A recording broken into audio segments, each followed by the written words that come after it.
भारत के एक छोटे से गांव के पास एक घना और रहस्यमयी जंगल था। उस जंगल के बारे में गांव वाले अजीब कहानियां सुनाते थे। कोई कहता वहां आत्माएं रहती हैं, कोई कहता वहां एक विशाल दानव रहता है। लेकिन सच क्या था, यह कोई नहीं जानता था। गांव में रवि नाम का एक 22 साल का लड़का रहता था। रवि बचपन से ही बहादुर और जिज्ञासु था। उसे नई जगहों पर जाना और रहस्यों को जानना बहुत पसंद था। जब भी वह जंगल की ओर देखता, उसके मन में एक सवाल उठता, आखिर उस जंगल के अंदर क्या है। एक दिन उसने तय किया कि वह सच्चाई पता करके रहेगा। सुबह का समय था।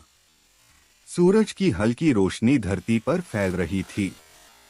रवि ने अपना बैग उठाया, उसमें पानी की बोतल, थोड़ा खाना और एक छोटा चाकू रखा। जैसे ही वह जंगल के अंदर पहुंचा, उसे तुरंत चटाक। हरा रक्षक तुरंत रुक गया। उसने अपना सिर घुमाया। उसकी तेज आंखें सीधे रवि पर टिक गईं। रवि का शरीर डर से जम गया। हरा रक्षक धीरे धीरे खड़ा हुआ। हर कदम के साथ जमीन कांप रही थी। वह रवि की ओर चलने लगा। रवि ने सोचा अब वह बच नहीं पाएगा। वह अपनी जगह पर खड़ा रहा। हरा रक्षक उसके सामने आकर रुक गया। दोनों कुछ पल तक एक दूसरे को देखते रहे। रवि की सांसें तेज थीं, लेकिन हरे रक्षक के रक्षक ने रवि के पीछे देखा।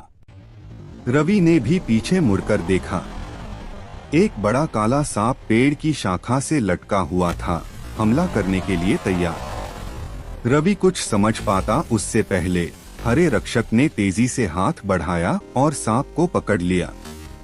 उसने सांप को दूर फेंक दिया। रवि हैरान रह गया। हरे रक्षक ने उसकी जान बचाई थी। वह दानव नहीं था, वह जंगल का रक्षक था।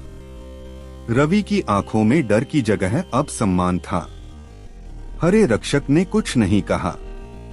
वह वापस अपनी चट्टान पर जाकर बैठ गया और फिर से अपना खाना खाने लगा, जैसे कुछ हुआ ही नहीं।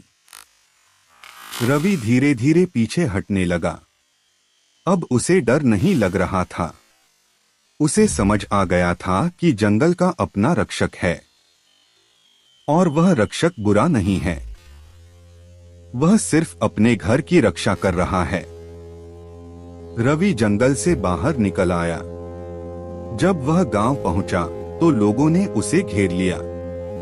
क्या देखा तुमने? क्या सच में वहां कोई दानव है? रवि कुछ पल चुप रहा, फिर वह मुस्कुराया।